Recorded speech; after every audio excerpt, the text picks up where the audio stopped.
Making the headlines tonight. Cambodia commemorates the 43rd anniversary of the Kampuchea United Front for National Salvation, which paved the way for Cambodia to be free from the Khmer Rouge. Khmer cookbook The Taste of Angkor, recognized as the best Asian cookbook at the 2021 Gourmand World Cookbook Awards. 3 people died in a fire that hit an entertainment club in Siem Reap. Prime Minister Hun Sen expresses strong support for his eldest son, Hun Manet, to be the next Prime Minister of Cambodia. And 6 Asian and European artists showcase their artworks at the National Museum as part of the Asia-Europe Summit Cultural Festival. This is the Daily Roundup on the EAC News Channel. A very good evening to you. My name is Paolo Bonini. The Kingdom of Cambodia is commemorating the 43rd anniversary of the Kampuchea United Front for National Salvation. It is also simply referred to as the Salvation Front. It has been 43 years since Cambodian people were liberated from the Khmer Rouge regime, later establishing the People's Republic of Kampuchea. EAC News reporter Ria Soka has the story. Kampuchea United Front for National Salvation was formed on the 2nd of December 1978. Its foundation took place in Kro-Chi province, near the border with Vietnam, at a meeting of 70 dissident Cambodians determined to overthrow Pol Pot's regime. At that time, Heng Samrin, who is now Cambodia's National Assembly President, was voted as a leader of the front. Within few weeks of determination and coordination with its members, the group's influence spread widely on both sides of the border. It led to the defeat of the Khmer Rouge Democratic Kampuchea. Cambodia was then called People's Republic of Kampuchea. National Assembly President Heng Samrin has written a special message on Thursday. He has reminded people that the United Front for National Salvation of Cambodia, which was later renamed United Front for the Development of Motherland Cambodia, was formed by great unity of the people, both inside and outside the country. He says the courageous people involved in liberating the people with him were the late Senate President Chea Sim and Prime Minister Hun Sen. The National Assembly President has also acknowledged the other patriotic heroes in organizing forces to overthrow the genocidal regime of Pol Pot. He says people have stood together as a force for national unity and with the great support of neighboring countries around the world. Cambodia achieved a great victory on the 8th of January 1979, a month after the Kampuchea United Front for National Salvation was formed. Reyes Soko, EAC News. Prime Minister Hun Sen has led the inauguration ceremony of 37 infrastructure accomplishments in Pria Sihanouk province. The development in Pria Sihanouk, specifically in Sihanoukville, is part of the effort to transform the province into a multi-purpose one.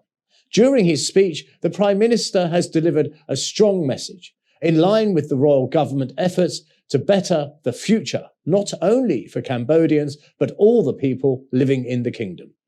EAC News reporter Deshana Gochan has the story. 34 road infrastructure projects and 3 wastewater plant stations have been inaugurated in Pria Sihanouk province on Thursday. The ceremony was led by Prime Minister Hun Sen, delivering strong messages for his people and the whole country. The Prime Minister says that the province of Pria Sihanouk will be core in the economic recovery of the kingdom, as the royal government is transforming it into a multi-purpose province. The wastewater treatment system will be used by the people to consume clean water, especially for the environment. The Prime Minister says that as the province bears beautiful beaches, people will no longer worry about swimming in dirty waters. The provincial roads are also being developed to attract more investors to the country. In his speech, Prime Minister Hun Sen has emphasized that these are the results of the government's efforts to benefit the people and the next generation. The projects that were inaugurated on Thursday are worth $300 million. The implementation has been participated by both public and private institutions. The Prime Minister says that Cambodia is developing fast, which is the fruit of his win-win strategy. He has also reaffirmed the royal government's commitment to continue protecting peace, monarchy, and the throne, which are very important for Cambodia's progress and development.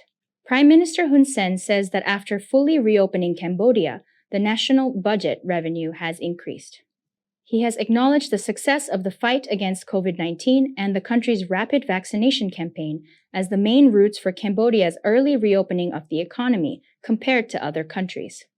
He has also mentioned that despite the situation with the pandemic, the royal government of Cambodia continues to build strong relations with other countries, not only ASEAN countries, but from other regions as well.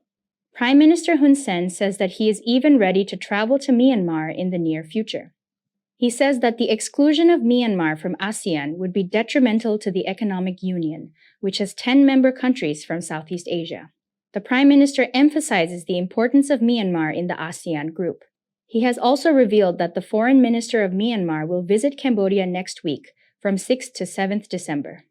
Cambodia's ASEAN chairmanship will commence in 2022, holding discussions on regional and global issues. With the issue regarding Cambodia's Ream naval base, Prime Minister Hun Sen has given a striking message that the kingdom must no longer allow visitors. He has recalled the issue with the United States. He says that before, the kingdom openly received foreign visits, yet they were still unsatisfied with the privilege provided. Back in June, Prime Minister Hun Sen allowed American Defense Attaché Colonel Marcus Ferrara to visit and inspect the naval base. However, the U.S. Embassy has posted on its Facebook page that Colonel Ferrara has decided to end his visit when he was not allowed to visit all areas of Ream Naval Base, requesting another full inspection while claiming Cambodia's base is being controlled by China. Darshana Gochan, EAC News.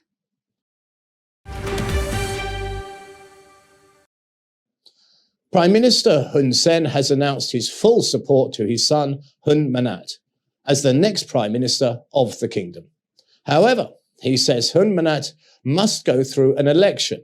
This was revealed by Prime Minister Hun Sen during his speech at the inauguration ceremony of the infrastructure projects in Pria Sihanouk province on Thursday morning. The Prime Minister has expressed his anger towards the opposition for inferring his son as being the son of a Vietnamese leader. He has also added that he's raised his son well, not to be a thief, and he wants him to be the next leader of the royal government of Cambodia. រឿងពង្រឹងអំណាចច្បាស់ណាស់ហ៊ុនសែននឹងបន្តពង្រឹងអំណាចរបស់ខ្លួនបន្ថែមដើម្បីទុកឲ្យកូនឲ្យក្មេងជាន់ក្រោយព្រោះមិនមែនកូនខ្ញុំតែម្នាក់ធ្វើកើតទេវាទៅសំណុំរឿងរបស់វាមកកភ្លុះដែលមានមន្ត្រីក្មេងៗនោះវាមិនដាណាដឹកនាំប្រទេសម្នាក់ឯងទេ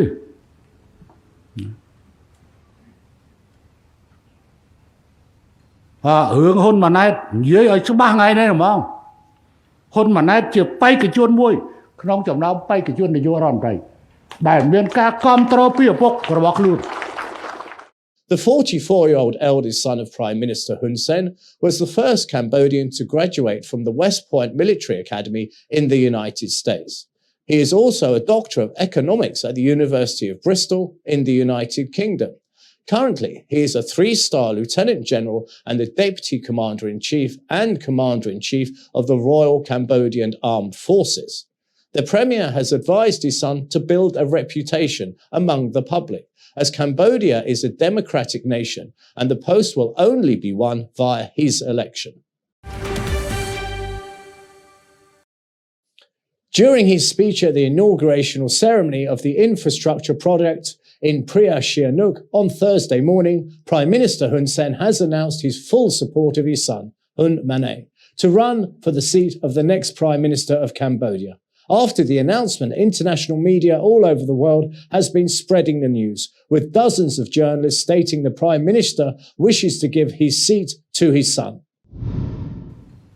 រឿងហ៊ុនម៉ាណែតនិយាយឲ្យច្បាស់ថ្ងៃនេះហ្មងហ៊ុនម៉ាណែតជាបេក្ខជនមួយក្នុងចំណោមបេក្ខជននាយករដ្ឋមន្ត្រីដែលមានការគាំទ្រពីឪពុករបស់ខ្លួន It's not just in Cambodia that the Prime Minister's announcement has created an impact. International media such as France 24, Al Jazeera, The Australian, Malay Mail, Bangkok Post, Reuters, Vice, Channel News Asia, and the Straits Times have also shared the announcement, as well as the Vietnamese VN Express and the Indian Times. They have also written about the breaking news. All of them have mentioned Prime Minister Hun Sen's additional comment that his son, Hun Manat, would have to face an election, as Cambodia is a democratic country. Until then, Prime Minister Hun Sen will prepare his son as a strong candidate for the Cambodian people. The next Cambodian election for Prime Minister is expected to take place in 2023, but Prime Minister Hun Sen has stressed that Hun Manat's succession might happen not in 2023, but in the years to come. The Prime Minister has added that he has raised his son well, wishing him to be the next leader of the royal government of Cambodia, as Hun Manat is fit to be the representative of the next generation of all Khmer people. Hun Manat is 44 years old and is the eldest son of Prime Minister Hun Sen. He is the first Cambodian to graduate from the West Point Military Academy in the United States. He is also the Doctor of Economics at the University of Bristol in the United Kingdom.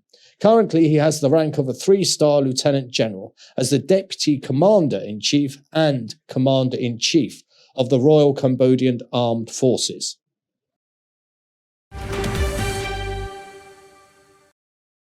Prime Minister Hun Sen has instructed the Ministry of Health to consider reviewing travel measures from 10 countries in Africa.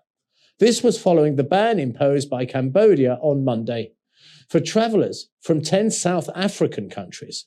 He has urged the Health Ministry to use PCR tests, especially in testing international arrivals, and strengthening the health measures in the kingdom.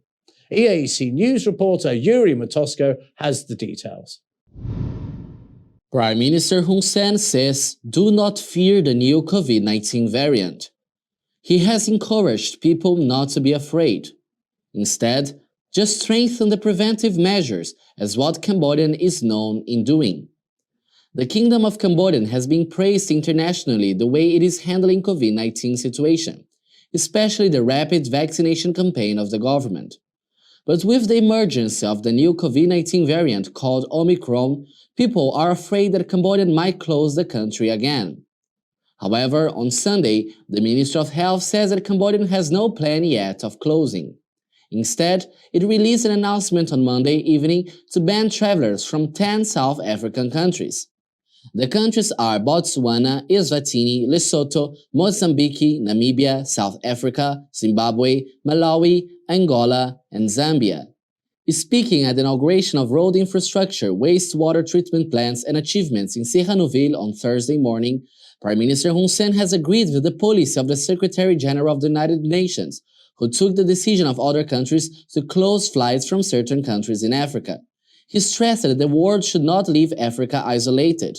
He then instructed the Minister of Health to discuss with the Minister of Economy how it would be possible to open borders with those African countries. The Prime Minister has suggested that the ban of the 10 countries should be reconsidered, implementing required testing measures.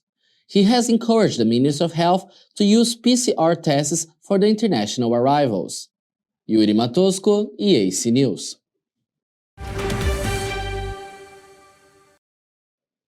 Khmer cuisine is extending its global reach. The Taste of Angkor, a cookbook prepared and published by the Ministry of Foreign Affairs as part of its cultural diplomacy, has been awarded the title of Best Asian Cookbook at the 2021 Gourmand World Cookbook Awards. The Taste of Angkor was first unveiled in January by Foreign Minister Prak Sokhonn. Copies of the cookbook were provided to Cambodian diplomats to be presented as gifts to foreign dignitaries. EAC News reporter Deshana Gochan has the story. The Ministry of Foreign Affairs has announced on Wednesday that the Taste of Angkor cookbook has been awarded the distinction of Best Asian Cookbook at the Gourmand World Cookbook Awards. The award ceremony is currently being held in Paris, France from 29th November to 6 December. The Gourmand World Cookbook Awards has been honoring the best food and wine books as well as food television every year since 1995. In 2021, there were 198 countries entering the competition with a total submission of 4,000 cookbooks.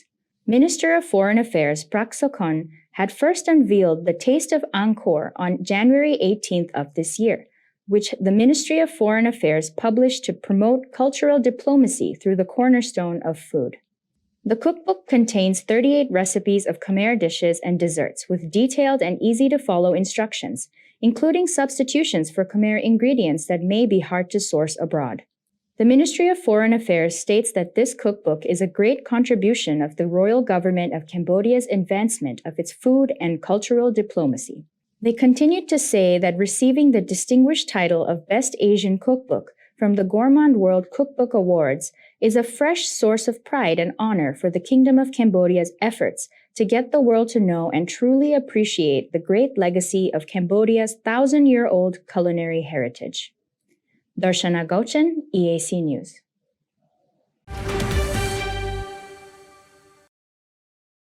Cambodia's daily COVID-19 numbers remain in the 20s. On Thursday, only 23 new cases were recorded.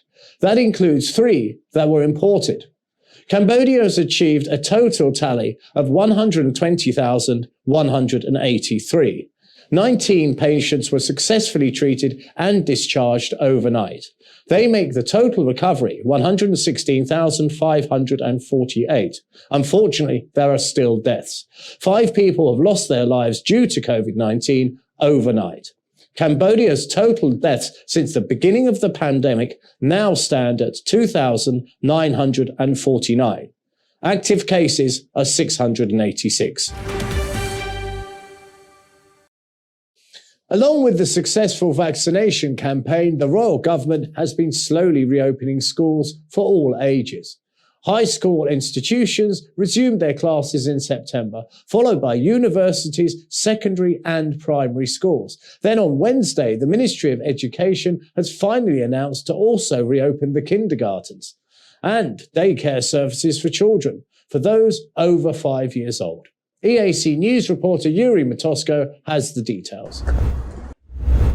In November, COVID-19 infections has sharply dropped, reaching to 20 cases a day, allowing the Ministry of Education, Youth and Sports to announce the reopening of kindergartens and child care services for children from 5 years old. Immediately on Wednesday, the first day of December, kindergarten and daycare services for children from 5 years old in public and private institutions are allowed to resume their classes. It was approved by the Ministry of Education, Youth and Sports after kindergartens and nurseries have been ordered to shut as a way to contain the spread of COVID-19 virus in this group age. Following the resumption of classes nationwide on the 1st of November, Prime Minister Hun Sen has expressed concern on the children in kindergarten, children who are 5 years old. This made him decide to also vaccinate this age group against COVID-19 so they will not be left behind the school. The situation has improved in just a month, with the vaccination campaign targeting a total of 304,000 children, reaching 86.76% in the 1st of December. The Ministry of Education, Youth and Sports, however, has stressed the importance of continuing applying all SOPs and health measures instructed by the Ministry of Health, such as following the 3 does and don'ts practice, as well as sanitizing students' desks and checking their temperatures at the entrance. Yuri Matosko, EAC News. A fire has engulfed the elite entertainment club in Siem Reap Wednesday evening, causing 3 deaths and 1 serious injury. According to Siem Reap Provincial Police Commissioner Brigadier General Teng Chaneth, the elite club ceiling caught fire at approximately 7:30. It quickly took hold, causing the tragic deaths. The 3 victims were identified as Ung Sim, T. Mesa, alias Chet, and Chun Samnang. The surviving victim, Prak Sopon, was a club DJ and was seriously injured. He is now being treated at the hospital. Police dispatched 10 fire trucks to the scene. Immediately after the incident, the governor of Siem Reap, Tir Sahai, and the general commissioner of the province asked the relevant forces to intervene, as not only the club was damaged, but many properties in the nearby area. WHO's Director of Emergencies, Mike Ryan, reiterated on Wednesday the agency's opposition to blanket bans on flights to and from southern Africa. Bans have been imposed by Britain and other countries. He says it would not prevent the variant spread and would only hamper certain countries within Africa. The World Health Organization Emergency Director Mike Ryan says that the idea to just put a hermetic seal on some countries is not possible, adding that he cannot see the logic from a public health or an epidemiologic perspective. So the idea that you can put a hermetic seal on most countries is just frankly not possible. We all know that. We've seen that happen before. And certainly there has to be consistency in that.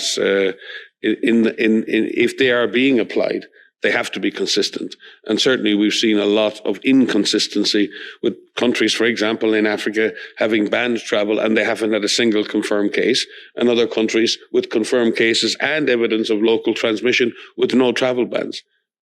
So I'm not saying one is right or one is wrong. What I'm saying is I can't see the logic, certainly from a public health or an epidemiologic perspective. He says there is also some inherent internal contradiction in these bans, and everyone has seen before where flights are banned in many countries, except for its own citizens.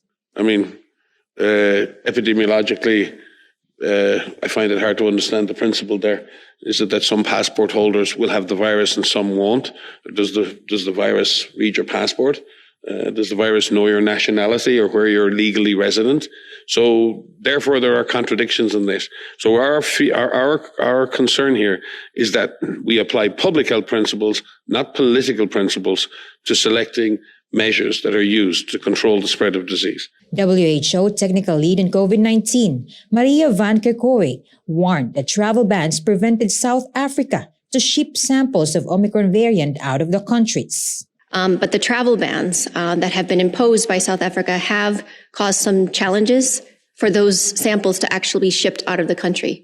So there are other implications for these travel bans that are out there. They're finding a way to be able to share those materials so that studies can be done. Unfortunately, or fortunately, but unfortunately, the virus passes in people. And the virus is in 23 countries now. And so that virus is available to many already. But travel bans do have a negative impact on the ability to ship samples out of a country. WHO's chief scientist Soumya Swaminathan has said the agency's vaccine advisory group will meet next week to review the data on extra doses of COVID-19 vaccines as wealthy countries administer booster shots to more of their population. No specific date given, but Swaminathan said that they will give recommendations on the use of boosters after the review. Ryan also stated there was no evidence yet that giving boosters to the whole population, including healthy people, will provide greater protection against the disease.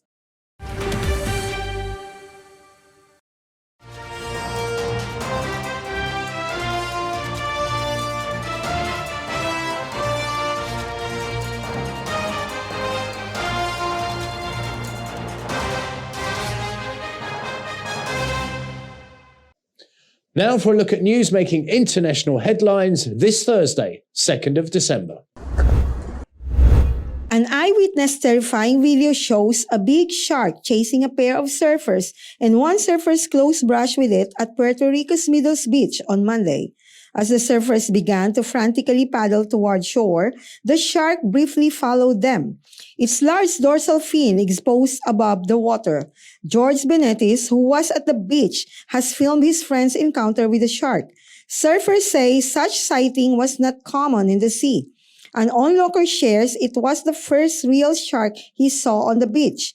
Although it's known they are around the areas, but it seems that they have enough food, so the place has barely had incidents, if any. Both surfers were able to escape without injury. Dramatic video filmed by Japan Coast Guard shows a 69-year-old man sitting on the bottom of his capsized boat while clinging to its propeller during a miracle rescue by Coast Guard at sea off southern Japan after spending 22 hours on rough sea. The man was on a 5-ton boat, Daiko Takamaru, alone to work on a port construction project off the resort island of Yakushima when the boat overturned. The old man drifted in choppy waters for nearly a day while clinging to the bottom of his capsized boat until he was saved by the Coast Guard. After receiving a call from his colleagues, Coast Guard rescue searched for him for nearly a day before spotting him in a rough seas about 30 kilometers from the place he disappeared.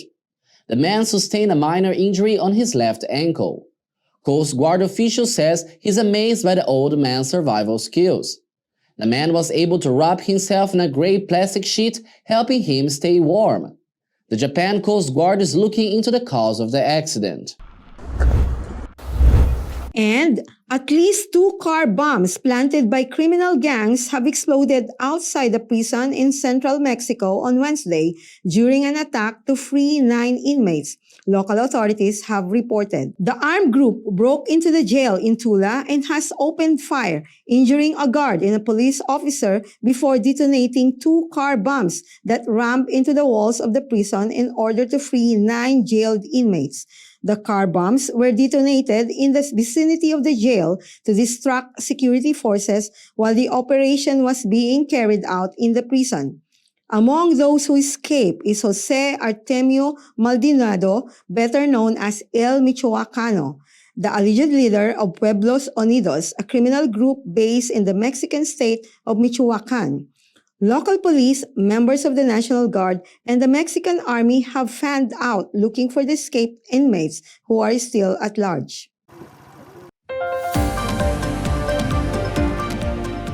After the break, a look at all the latest sports news.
EAC News fully supports the Royal Government of Cambodia's preventative and administrative measures against COVID-19.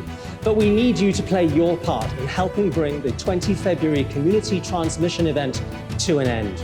Wash your hands regularly, sanitize wherever possible.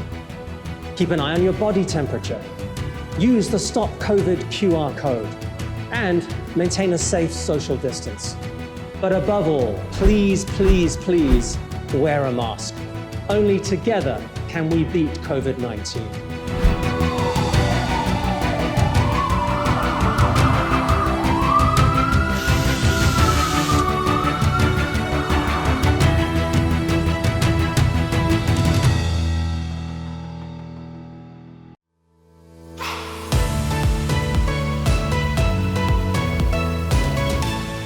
EAC News' audience is growing. Our YouTube channel has over 150,000 verified subscribers. To mark the milestone, we've received the Silver Creator Award from YouTube. It's given to channels with over 100,000 subscribers. YouTube CEO Susan Wojcicki says the award celebrates EAC News' hard work and incredible achievement. She says we brought a unique voice and style to the world, but have also created valuable connections and built a community along the way. The next milestone we're going for is 1 million subscribers, and we'd really like that Gold Creator Award. So if you're not already a subscriber, head to YouTube and search for EAC News. Subscribers get alerts when the daily Roundup is premiering and live events are streaming. Get all the latest breaking news and updates from Cambodia in English. The EAC News channel on YouTube. Cambodia made clear.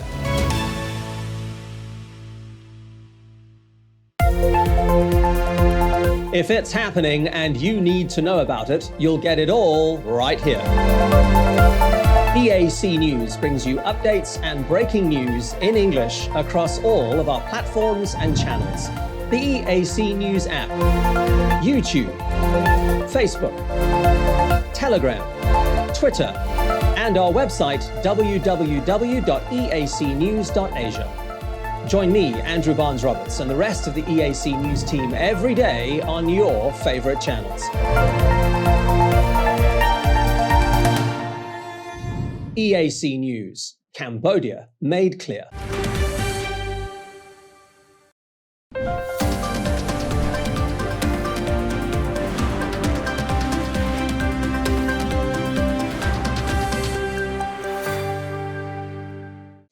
Siem Reap Tourism Club Association has announced that it will organise the Siem Reap Golf Club for 2021 next week. It was confirmed by the association's president, Philip Kier, saying they will be held on Thursday and Friday, the 10th to 11th of December. According to him, the event is expected to attract the participation of the private sector, especially wealthy investors and companies. Siem Reap Tourism Club Association, Philip Kier, has said that the Minister of National Defence, Tia Ban, who is also the president of the Golf Association, will preside over the competition. He has added that the Siem Reap Golf Club 2021 aims to build trust as well as to attract more local and foreign tourists to the province, with Cambodia already fully reopened to welcome fully vaccinated tourists.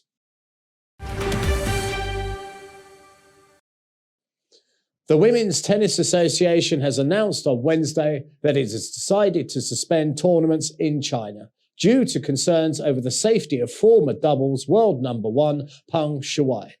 WTA Chief Executive Steve Simon has said that he cannot ask athletes to compete there when Peng Shuai is not allowed to communicate freely. Also, the tournament is very much based on equal rights.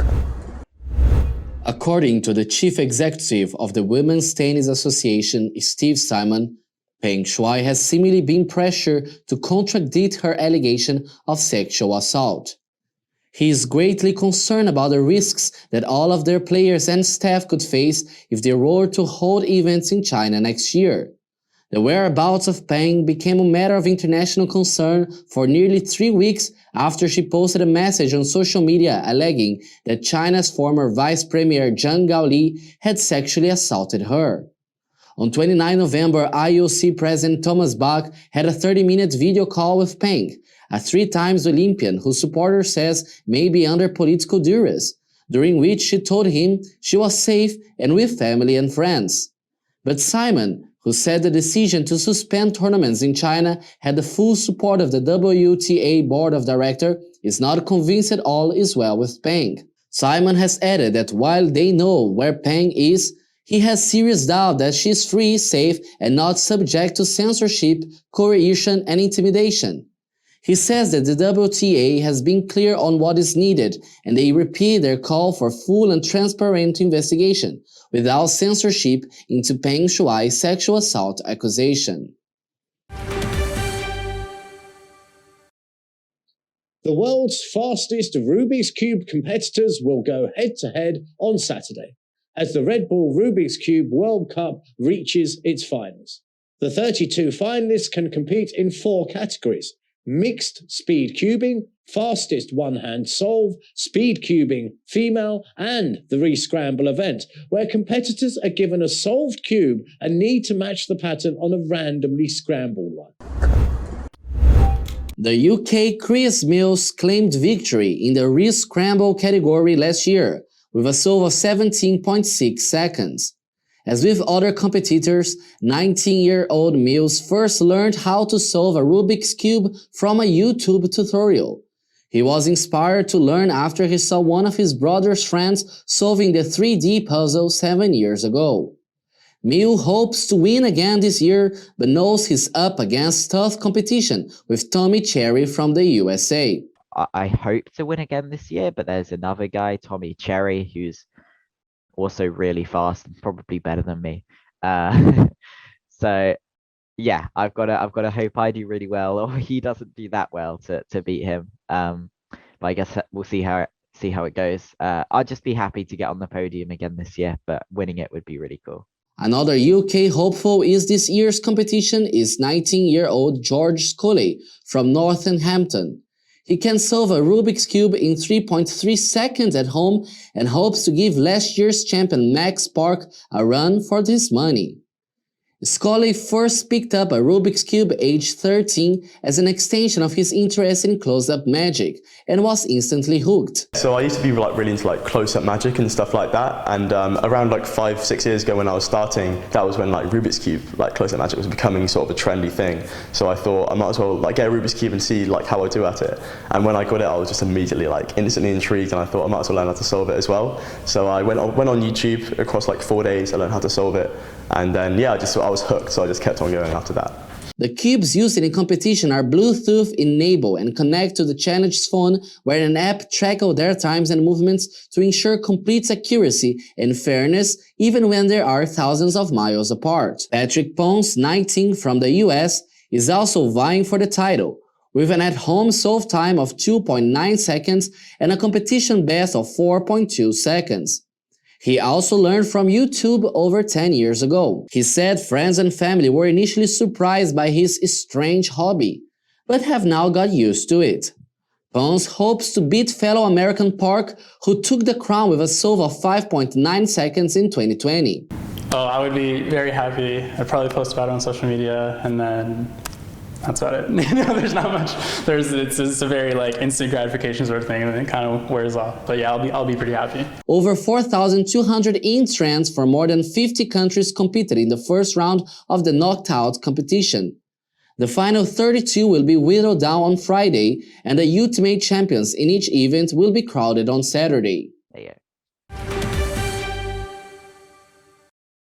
Now let's have a look at the weather and see what you can expect for tomorrow.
And finally, the 13th Asia-Europe Meeting Summit was recently concluded, presided over by Cambodia, promoting partnership and development between Asian and European nations, not just in political talks, but also at the ASEM Cultural Festival.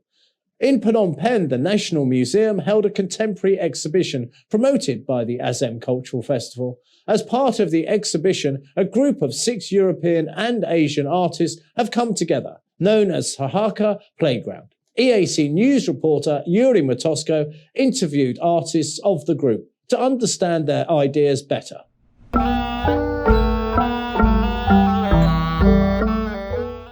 The ASEM Cultural Festival 2021 is the official cultural side event of ASEM 13, which celebrates the cultural diversity from and artistic exchanges between Asia and Europe.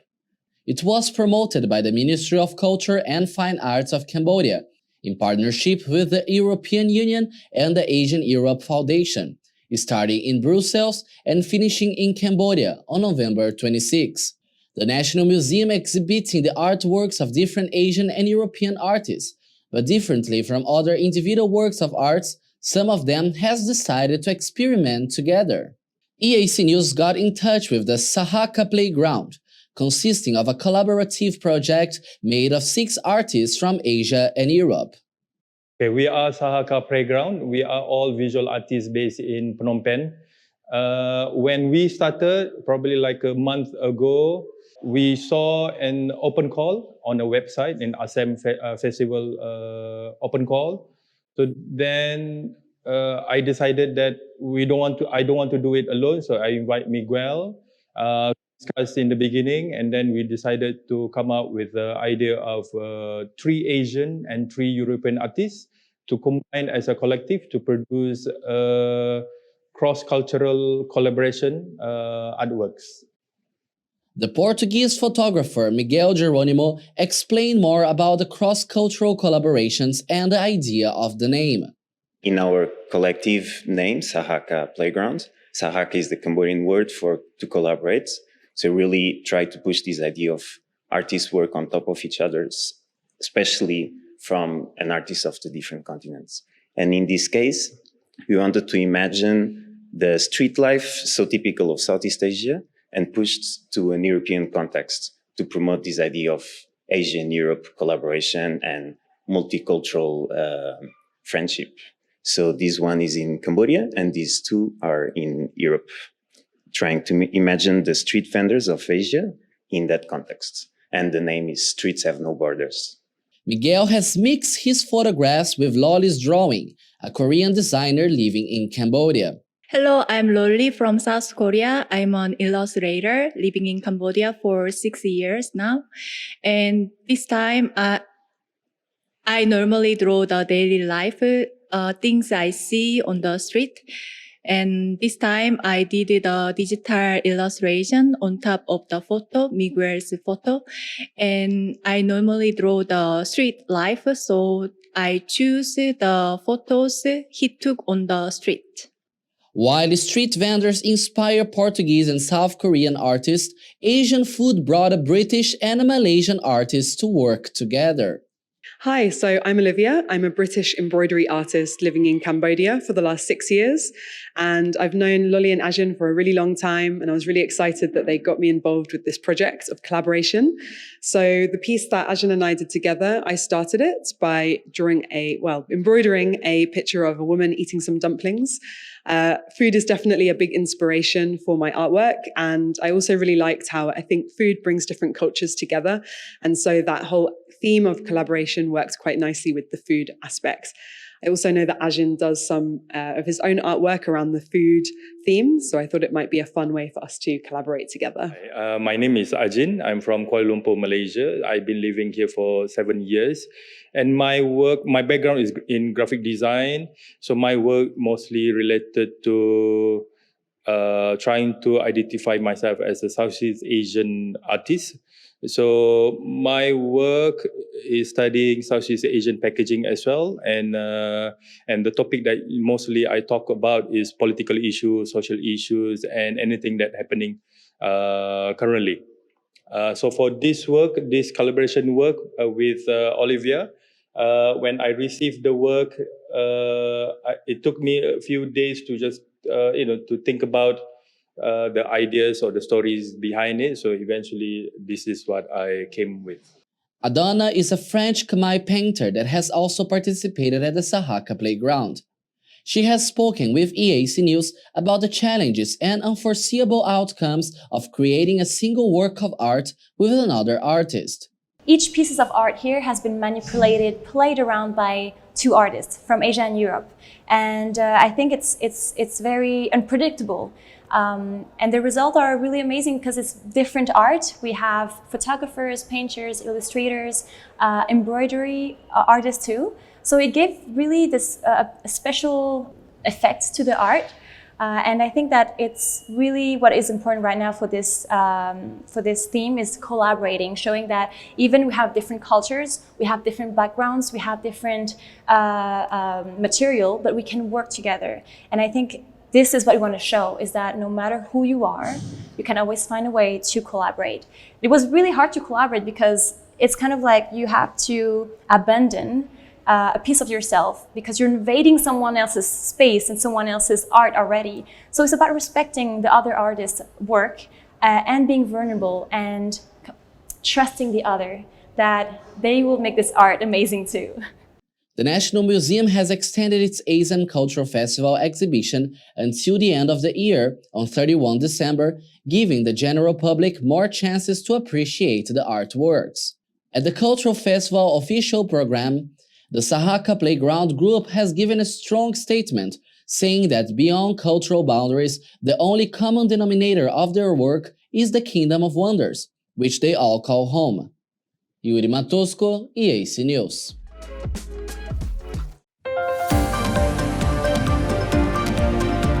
Thank you for watching the Daily Roundup here on the EAC News Channel.